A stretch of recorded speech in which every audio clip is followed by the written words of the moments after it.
turn up the brightness again, and then I'm going to hit that strobe effect. Now, I still have lights on in this studio, and I know I'm probably just blasting the camera here. Hey, how's it going? Robin here, and today we are going to talk about lights that are not for DJs. Though for some reason, everybody's who got them to talk about seem to be DJs. Now, personally, these are amazing lights. Let me show you a little bit about what we're talking about. These are the LF350s. So, very fun lights to deal with. Very easy lights to work with. You're going to see that if you're in a house of worship, if you're somebody who deals with stages, big stage setups or medium-sized stage setups, maybe you're doing shows, plays, maybe it's for a school, anywhere there's a stage. And if you're lucky enough, maybe a lighting engineer or a lighting technician, or maybe you're just like bonkos good at this stuff. There's lots of amazing software programs out there that can do a lot of the heavy lifting for you. Now, Betopper's become a very popular brand. So people are always worried, like, oh, it's not the American brands. Now understand that overseas, their population where this product gets primarily shipped to, used, and featured in North America, those markets are 3 times bigger. So it's not, they're not Strobe or they're not ADJ. No, they're probably bigger than that. Now, that being said, you have to feel comfortable with using the lights. I could see people who do buy this light, if you're into a church, stage setups, if you're doing shows, presentations, big things, where you might end up with 20 of these lights, where you're not like the guy who's going to go out and buy 1 or 2, but maybe you're going to go out and buy 6, 8, 20, because when this is done on a big scale, this is a monster of a light. So it did take me a while to decide how I would talk about this in a review, in a video, in a context like this, and what's best. Now, to be honest, you see a lot of people talk about this, right? And some of them show you some of the features to it, and some of them let you have an idea of what's going on and what it can do. The most important thing is that you need to see this light operated on a large scale to make it justifiable. Now, the things I will say, now for people who know, this entire light, every single diode is controlled separately. It's very pixelated. You can do some great, amazing effects with this light system. You can make people's shadows move. So even though the light is the same quality, color, and texture, you can shift the light around on the panel and cause the shadow behind the person to move back and forth. Very cool. Now, they've added this amazing high-intensity light bar in the center, the white. It uses a deflector lens on it, and it is just crazy what you can do with that light. So you can absolutely make it super bright. It can be on solid or it can be on strobe. You can do anything you want. Now, of course, when you have a DMX controller of any sort and kind, you get a lot of amazing options. But either you have to take the time and do this, which again, if you're an engineer or you want to be an engineer or you're a technician or you want to be a technician, to be honest, being in the lighting game is very exciting because all shows come down to lighting. That's my opinion. All shows come down to lighting. The better the lighting job, the better the setup is, regardless if it's a house of worship or just a school play or a big production show. Lighting is very important. So learning how DMX works, learning how all of this works is going to make your life easier. Yes, it does have some simple automated background features, and that's good if you're demoing it. So if you're a store or you're just putting on a presentation or something like that, you can just set it in. But why would you do that? You'd want to be somebody who either puts it in their controller, because eventually you're going to find it in all the actual digital controlling software programs out there, and then you'll be able to just drop it in and add it to your catalog of lights.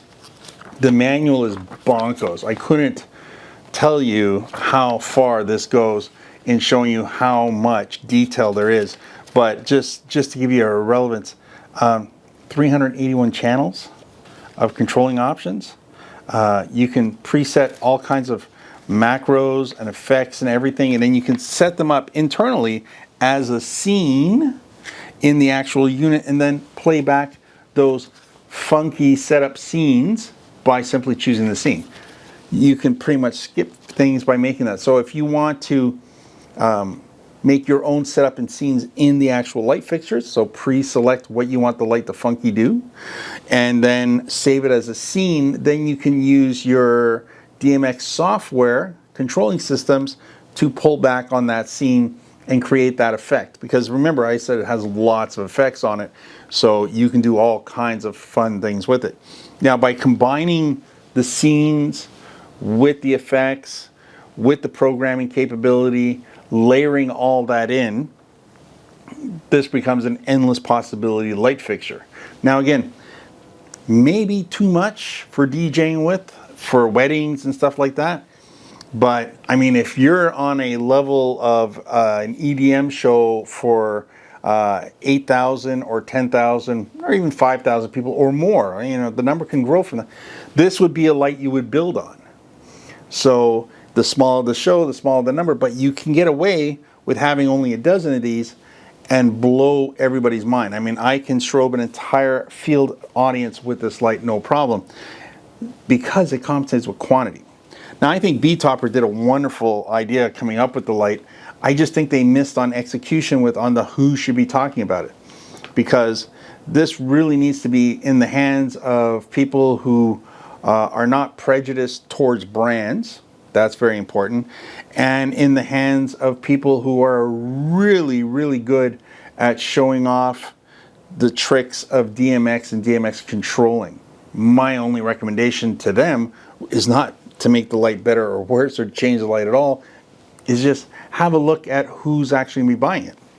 And if Betopper is pushing up the game and saying, we want to go for higher end customers, well, this is a good place to start. So far, a lot of the lights I've gotten in the last little while from them have been of higher grade and quality. I'm going to give it to them that, you know, they're trying to get off the bottom feeding level of lights and get up into the higher end quality of lights and features, and that's what you're getting here.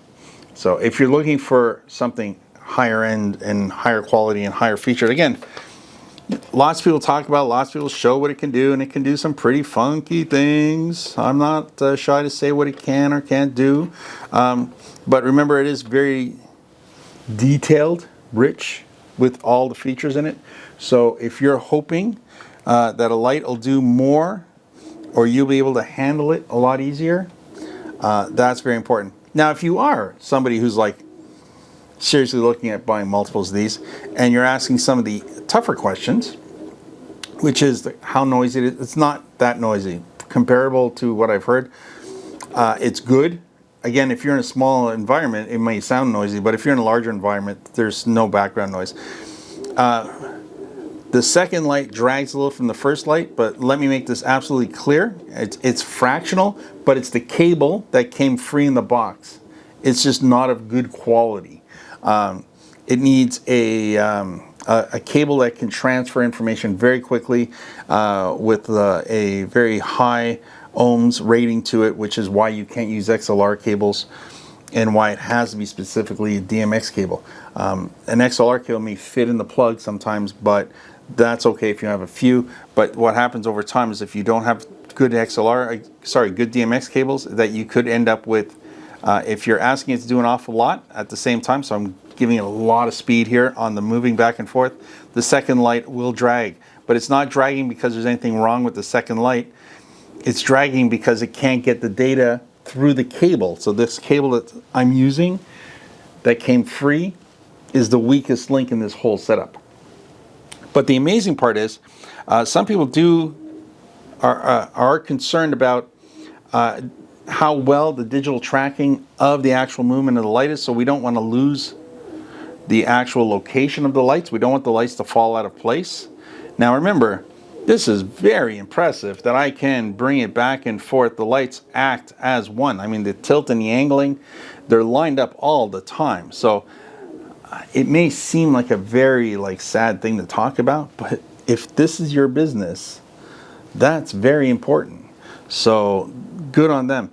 And the fact that they're all 50/50 light diodes, and I think 5730s in the middle, but they're using some really high-end chips because these chips are super bright. There is a fan located in the back, and even when you're running everything full tilt, so now I'm going white on white all the way across. Watch this. This is like blinding white. So you're getting a neutral white, or not a neutral white, you're getting a cool white because there's no actual coatings in the RGB models, but the actual strobe white, the center bar with the unit in the middle with the lens. Again, I'll turn down the other lights so we get a better look at just the center here. And again, I don't have the brightness on. I'm going to turn the brightness up and show you what everything was full brightness. So I mean, we're way down here. These chips have a little bit of tint in them, so this way you're getting a good solid, I'm going to say this light here is standard white. So it's not, it has no warmth to it and it has no coolness to it. So there's no blue and there's no yellow in this light. Now I'm going to basically parent them up. I'm going to point them up, sorry, and we'll take it. I'm going to crank the brightness. Right now I've been running it at about 10-15%. So I'm going to bring up all the colors, including the white, and I'm going to bring it to the front now. I mean, you can see the intensity over there. I'm not even going to look at it, it's so intense. This is a blinding white light. Now, if you can't tolerate strobing, I am going to cover my eyes. Cover your eyes if you don't want to see this. That's it, strobing. Yes, I'm still strobing. For those of you who have closed your eyes, I'm causing this light to strobe. This is crazy. So now what I'm going to do is I'm going to turn the brightness down. I'm going to flip it over to the other side, and I'm going to turn up the brightness again, and then I'm going to hit that strobing effect. Now I still have lights on in this studio, and I know I'm probably just blasting the camera here. So now you could of course do that with any color you want. So if I want, I'm going to just point it up here. It is like blinding sunlight. I mean, this is like, let me get rid of all the other lights. That's only the white that's on. So again, I'll flip it forward, flip it back. So that's just the white. Now what we'll do is we'll turn that off. Now I do have lights on in the showroom, so that's our green. That's our red. I can literally, I mean, if you have this and you're a DJ and you're just using it for wall wash, oh my gosh, you can turn the entire roof of a hotel show into any color you want. I mean, that's amazing. But again, you'd be running out of lights to buy this if you were a DJ, because there's lots of more smaller packaged lights that are more suited for a wedding DJ performer. So outside of that, again, church, house of worship,